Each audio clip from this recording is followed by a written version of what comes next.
इतना सा टॉपिक से 4 नंबर तक तुमको आ सकता है। इतना सुनो बस, ये बोर्ड सिर्फ ये चैप्टर के बात नहीं कर रहे हैं, चैप्टर से कहीं से भी आ सकता है, लेकिन इतना से 4-5 को हम लोग का ऑब्जेक्टिव बहुत अच्छा बनता है। और ये सब्जेक्टिव में 2 नंबर ये आ जाएगा, और एक 2 नंबर का ये तो नीचे वाला है ही एकदम परमानेंटली, इसमें से कुछ ना कुछ आते रहता है। अब बाकी बीच में से एक आध दो का ऑब्जेक्टिव 4 से 5 नंबर ये आराम से इजीली दे देंगे। ठीक है, ध्यान से समझिएगा सर। हमारा चैप्टर नंबर 2 है इकोनॉमिक्स का, और इसमें देखो हेडिंग का नाम क्या है, राज्य एवं राष्ट्र की आय। ये राज्य अलग चीज है और राष्ट्र अलग चीज है।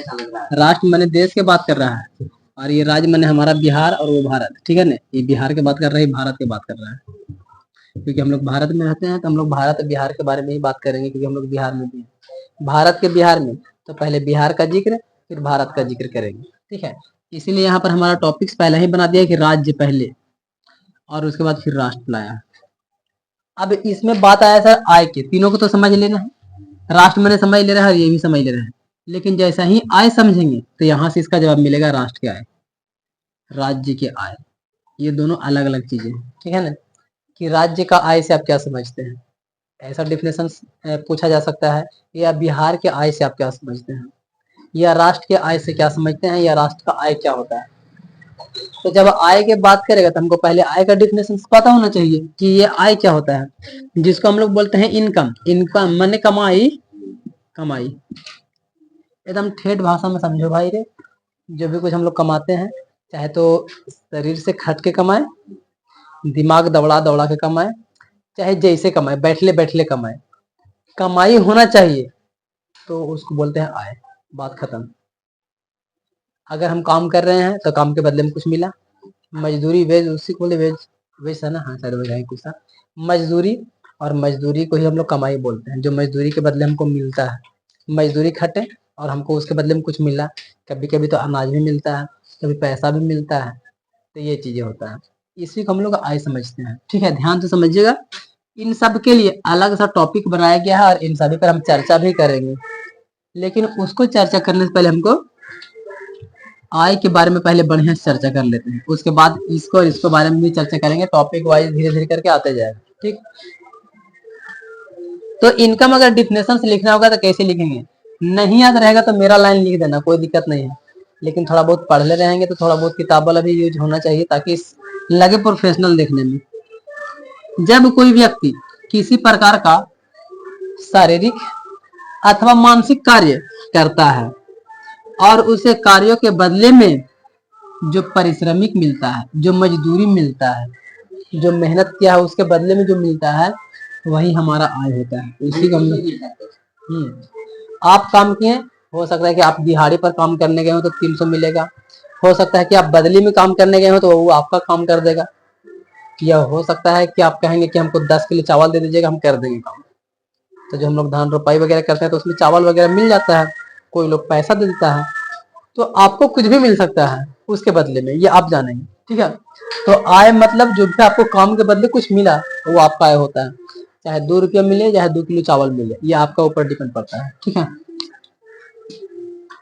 व्यक्ति को प्राप्त होने वाला आय यानी कि मौद्रिक, रुपया हो सकता है या पैसा हो सकता है, कोई भी रूप में हो जाएगा, यानी कि आय यानी कि मौद्रिक रूप से, मौद्रिक रूप के रूप में अथवा वस्तु के रूप में भी हो सकता है। ये चीजें क्या बोले, जो अभी बताए हैं वही चीजें यहाँ पर है। आप जो कमा रहे हैं वस्तु हो सकता है या रुपया पैसा हो सकता है, कुछ भी हो सकता है, वो आय ही होता है। ऐसा नहीं है कि सब्जी मिल गया खाने को काम करने के बदले में तो वो आय नहीं है, हम मेहनत करके ही लाए हैं सब्जी तो मेरा आय हुआ है। ठीक है ना, तो यहाँ चीज को याद रखेंगे, मौद्रिक रूप में हो सकता है या वस्तु के रूप में हो सकता है, दोनों का मतलब है सर आय।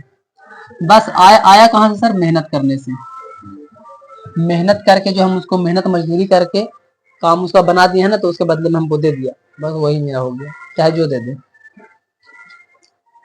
देश अथवा राज्य को आय के आधार पर ही उसे विकसित अथवा विकासशील श्रेणी में रखा जाता है। ये ऑब्जेक्टिव आपका यहाँ से बन गया, देश हो या राज्य हो, ये चीजें। दुनिया में कोई देश या कोई राज्य को हम कैसे कहेंगे कि वो आगे बढ़ा हुआ है या अमीर है, तो उसका आय देखा जाता है। हाँ, जिसका जितना ज्यादा कमाई है, आय है, चाहे वो राज्य हो, देश हो, गांव हो, जिला हो, जितना ज्यादा कमाता है, जितना उसका इनकम आता है, हम उसको बोलते हैं कि वो उतना ही आगे है। चाहे वो कोई भी रूप में आ सकता हो, उसका इनकम कहीं भी रूप में आ सकता हो। तो हम लोग सीधा सीधा ये एक ऑब्जेक्टिव बन गया कि किसके आधार पर किसी को अमीर और गरीब कहा जाता है। आय के आधार पर किसी भी व्यक्ति को या किसी देश को या राज्य को अमीर या गरीब कहा जाता है। ठीक है ना।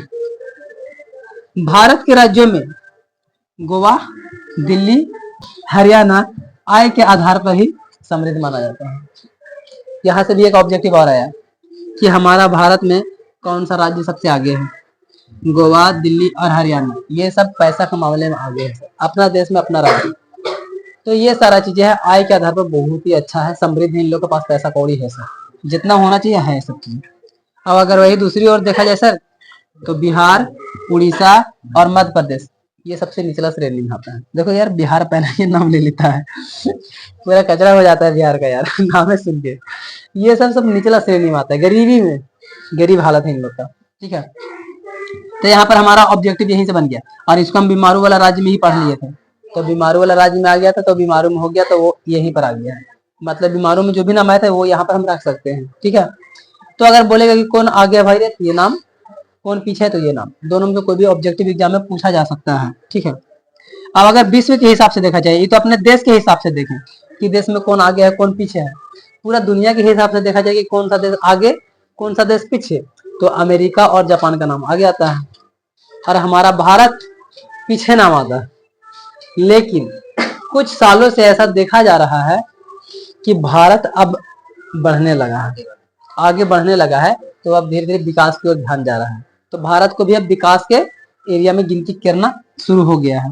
ठीक है, यहाँ पर वही लिखा हुआ है कि विश्व के देश में अमेरिका और जापान जैसे देश को समृद्ध माना जाता है। अब यह ऑब्जेक्टिव मिलेगा कि निम्न में से कौन सा देश एक समृद्ध देश माना जाता है। अमेरिका तो ऑप्शन में दोनों, सी रहेगा ऑप्शन में दोनों। ठीक है, अमेरिका और जापान, और ऑप्शन में ए और बी, तो सी वाला दोनों मार देना है दोनों का। ठीक है, और भारत को विकास के निचले पाए पर आय के आधार पर रखा जाता है। तो ये भी ऑब्जेक्टिव बनेगा कि आय के आधार पर सबसे कम या गरीब कौन है सर, और अगर इंडिया रहेगा ऑब्जेक्टिव में तो इंडिया को मराएंगे। लेकिन कभी कभी क्या होता है कि ऐसे पूछा जा सकता है कि कौन अभी आय के दृष्टि से आगे बढ़ रहा है, और अमेरिका जापान नहीं रहेगा तो इंडिया आगे बढ़ रहा है। कुछ वर्षों में ये इंडिया को देखा जा रहा है कि थोड़ा सा आगे बढ़ रहा है। ठीक है, तो यहाँ पर वही लिखा है, विगत वर्षों में विकास की दर के कारण भारत तेजी से समृद्ध देश की श्रेणी में आ रहा है, उसकी ओर बढ़ रहा है। तो मतलब हमारा भारत विकास कर रहा है, देखने को मिलता है अभी हाईवेज वगैरह बन रहा है, अलग अलग तरीके की चीजें बन रहा है, बहुत सारा चीजों का विकास हो रहा है, करेंसी पेयर आने का कोशिश कर रहा है ना। तो एक कुछ ऐसा करेंसी बनाया जा रहा है जो कि भारत भी उसमें शामिल है, जो कि काफी 7-8 देश में चलने वाला है। ऐसा बहुत सारा चीजें है जो कि विकास की ओर देखा जा रहा है। यहाँ पर भी अगर युद्ध वगैरह होता है तो कोशिश किया जाता है कि बच्चे, यहाँ का सैनिक वगैरह भी सब ठीक है, सब चीजों पर ध्यान दिया जा रहा है। लगभग भारत भी ठीक हो रहा है, और यहाँ का जैसा सैनिक है भाई वैसा तो कोई दुनिया में है भी नहीं। ये भी बात माना जाता है कि भारत का सैनिक सबसे नंबर 1 पर चलता है, इसलिए के अंदर में जो जिज्ञासा होता है ना लड़ने का, एकदम 1 नंबर होता है। ये लोग जान बचा के भागने में विश्वास नहीं करता है, मेहनत करो भाई जो हो जाए। और इसके लिए तो हम वो भी बताए थे एक बार, ये क्या था जी, जो आदमी मरने के बाद भी अभी हिफाजत करता है देश का, वो सैनिक। ठीक है ना, तो वो भी ऐसा ही कुछ है जो कि इंडिया में ही है। अब बताओ यार, इंडिया में ऐसे लोग हैं तो भाई बढ़ना तो जाहिर सी बात है कि बढ़ना चाहिए। तो इंडिया धीरे धीरे ग्रो कर रहा है। ठीक है, अब आगे बात करते हैं इंपॉर्टेंट इसमें से पूरा, एक नहीं पूरा में से एग्जाम में कुछ भी आ सकता है, इसलिए ध्यान से देखना, ध्यान से समझना क्या बोल रहा है क्वेश्चन। भूमि पारिश्रमिक लगान, कहने का मतलब है कि भूमि का मेहनत क्या है। भूमि तो मेहनत नहीं करता है, लेकिन उसका लगान जो निकलता है पैसा, वही उसका मेहनत है। भूमि में कुछ फसल लगाए सर, कुछ मिला हमको, वो उसका मेहनत हुआ। ठीक है ना। श्रम का पारिश्रमिक, यानी कि जब हम मेहनत करते हैं तो हमको क्या मिलता है मेहनत के बदले में, मजदूरी मिलता है। तो श्रम का जो पारिश्रमिक है यानी कि मेहनत है सर, वो हमको मजदूरी के रूप में मिलता है।